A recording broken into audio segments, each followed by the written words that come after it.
The falling wedge we noticed during today's live stream worked out for the upside. There very well could be a breakout happening from a shorter term, which means this can help cascade momentum from the shorter term to the larger term, and there might already be symptoms of that upside showing in the 3 and 4 hour time frames. Welcome back to the channel on this Taco Tuesday. This is ARCa, and let's dive into ticker symbol LQR. Let's kill 'em, team.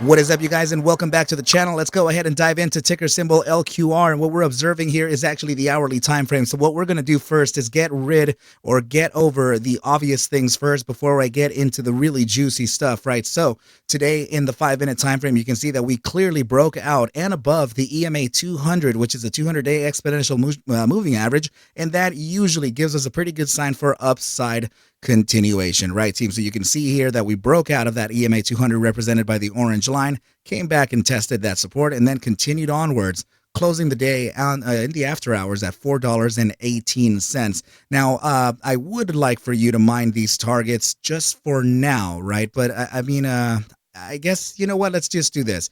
You will notice these targets a little bit later, right? So let's just go ahead and continue on the analysis here and then really start picking apart what's happening here. So this is the falling wedge that we noticed during today's live stream. And I had mentioned that I had already drawn it in, but I couldn't get to a video, right? I was completely sick over the last few days. But everything is good now, team, and we're feeling a lot better. Okay, so yes, we were trailing down here, right, when we noticed it today around the 374 area. Looks like price action dipped all the way to 367 before it made a complete recovery here. And in the first actual breakout from this resistance or from the regression, right? So what I'm talking about here are 3 different targets. Okay, so how do you acquire those targets in the first place? First of all, the first target you acquire is from the breakout candle, right? So you take a trend line from the top side of the bottom side support and you apply it to that breakout zone. The second target would be taken from the center of the triangle, right? Just like that, center of the triangle, top side of the bottom side support. You apply it to that same breakout candle, right? This is why they're all perfectly straight here. And then the last target is taken from the very back side of the triangle all the way to the bottom side support, and then you apply it to that very same breakout area. So you're looking at 3 different bull targets here that can be played. And usually the targets that play out the most are, obviously the first and the second one being the center and the breakout target. That's not to say that the other targets do not play. It just depends on momentum. It depends on sentiment and how retail will take it moving forward, right? So, but what I will point out right away is that the target of 461 from the breakout target here, and I'm sorry, from the breakout point, and the second bull target being the center of the triangle, that comes out to 461 to 473, which naturally puts it in a space very conveniently surrounding the 1.618 at 466, right? So that is now our focused zone as one of the targets that we could potentially reach first, right? So let's just go ahead and leave it in here like this so that we are all in the same page, right? So this is what we're looking at as a focus. Now, the 517 target that we're looking at is completely correlated with the 2.272 Fibonacci ratio of 514, which is great, right? And of course, the 2.618 landing at 541. I wanted to not ignore the 541, but I would really like for us to focus on the $6.28 zone, and I will speak to you why and how that can be possible. Okay, team. So let's look at the shorter term time frame price action, right? So this is the 4-hour time frame. We have the SMA 5 now, the orange line here, right? The orange line is representing the simple moving average 5 period, and that is used today. That was used perfectly today by support when we broke out and above it, right? So we broke out, right? We came up here. We moved upside of the SMA 5. Then we broke beneath the SMA 5, resisted on the SMA 5, resisted the SMA 5, and we finally reacquired the upside of the SMA 5. And in doing so, we bounced from that SMA 5 and then reacquired the SMA 10 as well, alongside the, let me just go ahead and show you like this, right? alongside the pink SMA 20, the 20-day simple moving average. This is the SMA 5 orange. 10, the SMA 10 is the green line, right? So that is currently what I'm looking at. And now the resistance that I'm looking at here in the 4-hour time frame is at $4.53, which is the SMA 200. Okay. So we're gonna latch down on those targets now. Okay, so let's take a look at this first. 453 top side and a 405 bottom side, being the 200-day simple moving average and the 5-day simple moving average on a 4-hour period. If we go back to this chart here, then go ahead and notice that we have 461 landing at the top side of the linear regression band on the hourly, right? And the very bottom side is 404. So this is already very curious that we have those targets there. Now, what would it entail by closing a candle here where we did at 418?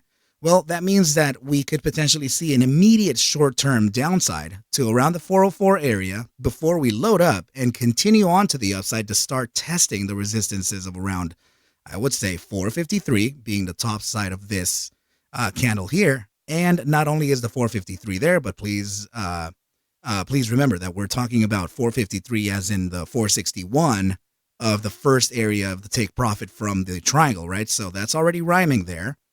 And the 453 being the SMA 200 of the 4-hour time frame. You see how it's all rhyming, right? And then we would move on to the area of about 461, which then we come back to our fibs, and then we look at the 461 being close to the 1.618 at 466. And not only that, it is directly correlated with the triangle first target for the first formation price objective of $4.61 by taking the trend line from this point to that point.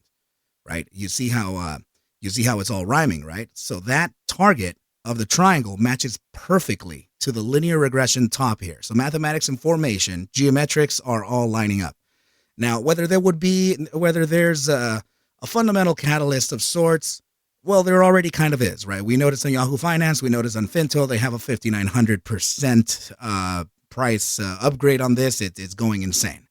Right, and the asset is still continuing on to the upside. So we're going through the forecast here over what can happen in price action, right, and really displaying how creative we can be. Now, beyond this, I would like to just focus on volatility versus momentum. But before we do that, team, please remember, please remember to get your seat on the ARC Masters trading course, because this is the last 16-week mentorship that I will ever teach again. Okay, ARC Masters course at gmail.com. So otherwise, okay, this is what I'm planning to do, team. I've been talking to you for months and months on end about how we're going to create a tier that's a paid tier in Discord, right? But for actual trading. So I'm planning on doing that, launching in the new year, right? So that's what I'm going to do. I'm going to be providing all of my algorithms here. I'm going to be displaying new algorithms too for those who sign up, and it's going to be fairly inexpensive, very inexpensive. All right, team, and I will release all that information to you. But because of that, I need to make sure that I have enough time here to dedicate to the members of the Discord for the ARCa Bulls trading team, and also to the last of the students that we have here for track 4 for the 16-week mentorship. That is going to be starting in January. The track 3 students already started. They already they're going to week 6 in the following week. Right, so please go ahead and get your seat here before it's too late. If there's a New Year's resolution you want to do, I guess take advantage of this, because I will no longer teach after this. Okay, team. So let's go ahead and continue on the analysis here, because I have something very curious to show you. So let me get rid of the moving averages for now. Zoom out just a little bit, and I'm going to show you a perspective here that hasn't really been shown, and I haven't seen anyone really chart it out like this. So I'm going to show you perspective number 1. Okay. This is perspective number 1, being the descending broadening wedge on a 4-hour time frame. Now, this is the one that I'm least worried about. I feel like this one may not actually be the one that we should look at, but I'll explain why. So we have the take profit target, right? Naturally speaking, or by the playbook rules, is your take profit is $8.46 based on this formation. Right, so we have test number 1, following the golden rule of 3. I know my master students are in here, they're listening, right? So you know what I'm talking about here. So test number 1, 2, and this is test number 3. Now, What's conflicting with this is that test number 3 usually gives us the biggest capitulation that we can face. And you can see here that this is in fact not capitulating. And the fact that we are observing here in volatility versus momentum, starting from the hourly time frame, we have an upside pivot, expanding volatility, right? We go to the bi-hourly time frame, we have an upside pivot entering the bullish control zone of stochastic momentum. We're entering critical contraction, which is only mathematically set to expand and reintroduce volatility into the market. Let's go to the 3-hour time frame. 3-hour time frame, just like we said in the introduction, right? We have upside on stochastic momentum, and we definitely have some expansion happening here in volatility as well. Now, if we jump into the 4-hour, which is my very bare minimum, then you can see here that we're about to pivot towards the upside here to start expanding. And we definitely are showing symptoms of upside here in the 4-hour time frame, which are critical for a continuation to the way up, which is making me bias over how this formation is showing that this is actually test number 3. I don't believe that could be the case. So, which brings me now to the broadening wedge perspective number 2. Okay, so let's get rid of this one here, right? And now we're going to look at perspective number 2. There we go. So, there we go. So perspective number 2, and it just remember, right? Look at how the other one was. Slightly different, right? So perspective number 2 now displays to us a third test being here. How is that possible? Well, we started the formation from back here. We can zoom in and we can look exactly what I mean, right? So right at this candle here, right? That's where the formation starts. And this is where the formation, I mean, I can, just tighten it up ever so slightly there. There we go. Right? And this is where it starts, right? So then that naturally makes test number 1, test number 2, and test number 3. And just like we always learn in the master's course, right? Your test number 3 usually introduces your biggest capitulation event. Well, guess what? Bam. And not only that, is that we failed support. And it looks like we failed support enough times to retest it, test it until we finally combated, tested its support, and continued onwards. Now, what could we be doing though? That test number 3, introducing the capitulation, introduces the potential of reaccumulating here. So we are in a reaccumulation phase. How can we tell that? I haven't even tested this, so you're going to be the first to see it. So I may be wrong here. Well, I'm not. Check this out. This is for the first time here. We're looking at a huge retracement here. This is the accumulation distribution chart on an indicator, right, for TradingView. So it looks like over this short amount of time here, we are completely in a reaccumulation phase from a historic low, right? So something's happening here, team. Something's happening. So you can see already, right, from this point right here where we reached the very bottom side, we completely reaccumulated in all this green area here, right? We pulled back just a little bit here, reaccumulated some more.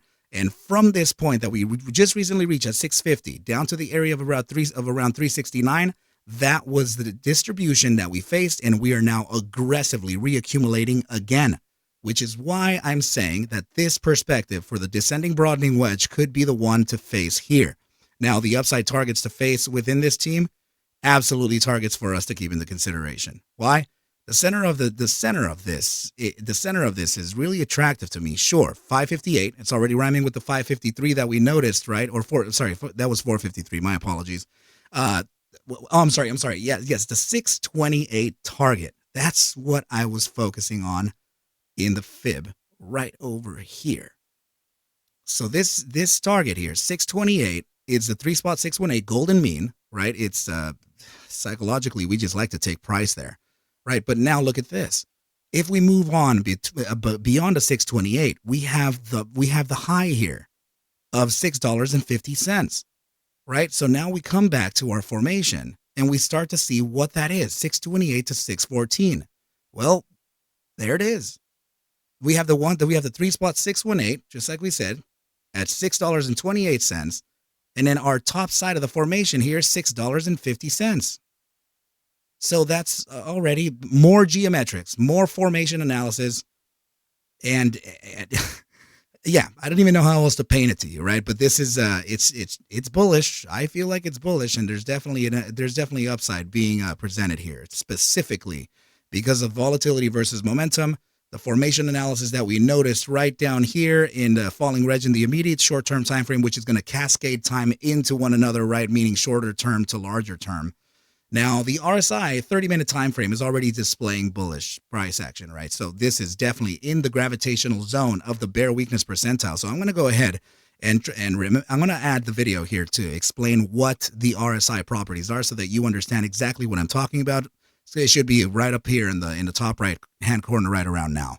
Okay, team. So yes, we're in the bullish control zone here. This is in the gravitational zone of the bull weakness percentile with an upside pivot of the SMA 14 too. This is looking positive, right? If we continue on to here, bi-hourly time frame definitely is outside of the gravitational zone from the bull weakness percentile, and it looks like the SMA 14 is finding a balance. Okay, so now if we were to look at the 4-hour time frame, this is where we have a little bit of resistance, right? So we're in the gravitational zone of the bull weakness. This can pull us up and have us resist at the SMA 14 before a little bit of a pullback here.